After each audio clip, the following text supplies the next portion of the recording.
Son uncovers the mystery behind his late mom's disappearance on every Christmas Eve with the help of a letter.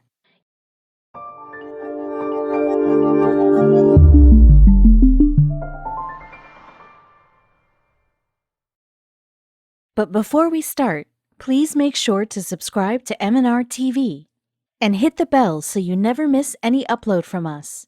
Also, leave a like right now. You may agree that Christmas Eve is the most awaited day in a kid's life. John, too, had a special emotion attached to this festival. The eve was very special for him, not only because of the celebration, but for the fact that his mother, Sue, used to do something very weird that very day. Sue, John's mother, had a habit of disappearing on Christmas Eve. She would disappear for 3 hours and would come back without giving any explanation to anybody. This did not happen once or twice, but on every Christmas Eve, and when being asked, she would lie. That is how years passed by, and one day Sue gave up her soul in the early 70s. It seemed that the secret of Sue had gotten buried with her until a letter arrived from a stranger named Robert. John Dora loved Christmas like any other kid in his childhood. Why wouldn't he? After all, Christmas brings new clothes, new toys, and holidays. Everything appears to be so beautiful on that day. The whole of town covered with snow twinkles and decorative lights. No wonder Christmas is the most awaited day in kids' lives. And the best part is getting gifts from Santa. John had his childhood spent in Highland, Illinois, with his mom, Sue. On Christmas Eve, John used to get up early in the morning looking for the gift, and after that he would take a shower and would wear new clothes. His mom used to make special dishes on that day. He would eat them all and would go out to play with his friends. That is how he used to spend his Christmas. However, there was one thing that stuck out like a sore thumb. Every Christmas, his mother would disappear for a few hours without telling him. This had been going on since he was very small. It was not only him, but anyone, even in her friend circle, did not know where she used to go. This did not happen once or twice, but every Christmas. The little boy used to wonder where his mother goes and even asked her, but never got a true answer. Sue would always lie to him, and he knew that. Eventually, he gave up and stopped asking her about it. He did not mind her disappearance as long as she would make it back in a few hours. John describes the weird behavior of his mother on that day of celebration. She would get up, do all of her chores, and after that would grab her keys and would drive off to a mysterious destiny. The boy would wonder where she was headed to every Christmas Eve. Once he did ask her about this mysterious venture of hers that she used to undertake. However, the woman did not give a satisfactory answer. She tried to evade it, saying she does shopping on that day. Shopping instead of celebrating Christmas with the family? John never bought it. John grew up to be a writer and a teacher. He indeed had made Sue proud of him. The man had excelled in his career of writing and teaching that gave him the opportunity to travel around the world. The man stayed in Mississippi and was employed in a school for 30 years. After that, he moved to Georgia and England. Currently, John is working as a consultant in the Gateway Writing Program, GWP, that is aided by the University of Missouri, St. Louis. His role requires him to travel to many schools in order to assist teachers and students in work pertaining to reading and writing. That is how John is making use of both passion and work. His work is a perfect combination of what he liked doing, i.e. teaching and writing.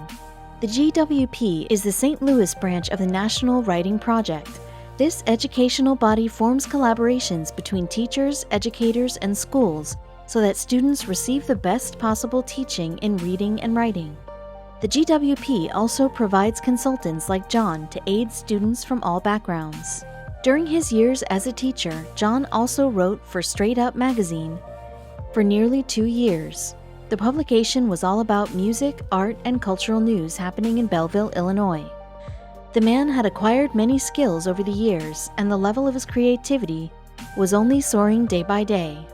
John had a knack for writing, so he also came up with a project of his own. The project motivates people to write with more creativity. He even found a series of books named 99 Words. Interestingly, the story held 99 stories that happened to contain 99 words. No doubt the book can easily be called Lesson in Word Economy, the man explained in 2016 to the Sun Herald. Moreover, teacher and writer John is very much celebrated in his field. The facilitator of the Carlinville Writers Guild, Robin Bullion, speaks highly of John. She calls him someone who manages to find humor in just about everything, and he's got a great imagination. Robin had a lot of positive things to say about John. She also mentioned John's remarkable series, 99 Words. The series received a lot of accolades from his friends and colleagues. She continues, he came up with some hilarious stories for 99 Words. Some of them are just absurd, but others are really poignant. We love him and we're really proud of him. John was very much passionate about writing, and his series of 99 Words, along with other pieces, was a clear example of that. He very well remembers how his mother used to tell her stories that eventually encouraged him to write. He reminisces, I would take my mom on trips in the summer, and she would tell me stories, he added. I tried to record them, but the minute I pulled out a recorder, she'd clam up. Sue was an adorable woman with a very kind heart. She had many friends, but none of them had any inkling as to why she used to disappear every Christmas Eve. Even John's father was kept out of the secret, let alone other people.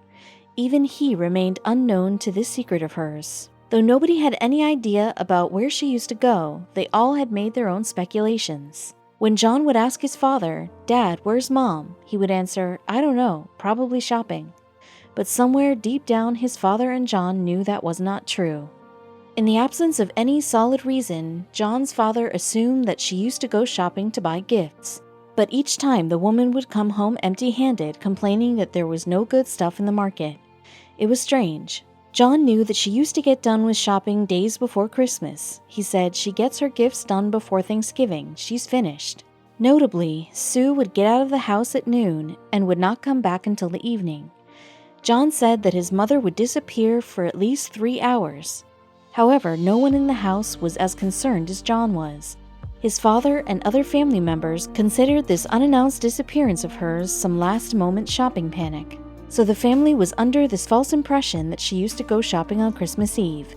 But John knew that this was not the case. Sue, too, knew that the doubts of her family were growing every year, but still she could not leave this weird habit of hers. Now John had grown old, and so did his mother.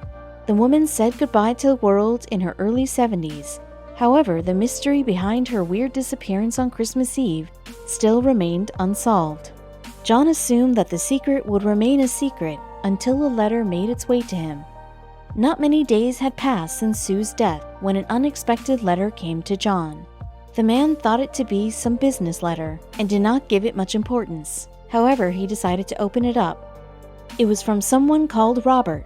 The name did not ring any bell to John. He was soon going to find out the stunning reason why this man had decided to write to him. He learned that the man knew Sue. He happened to be her co-worker at the toilet seat factory. They used to work together. John wondered what he had to say about his mother. Was the letter about the secret that she had kept all her life? Indeed it was. He read, Robert's letter with these words, I just want you to know how much my family and I appreciate what your mother has done for us all these years. The man could not make anything out of this. He read further to find out more. The letter further read, Every year on Christmas Eve day, your mom comes to my house dressed like Mrs. Claus and gives a Christmas we can't afford to give them. So that is what his mother used to do every Christmas Eve. There was more to this revelation. Robert's letter further stated, She has given them shoes, shirts, jeans, toys, and candy. I know your heart is heavy and that you are missing Sue. We do too, he continued.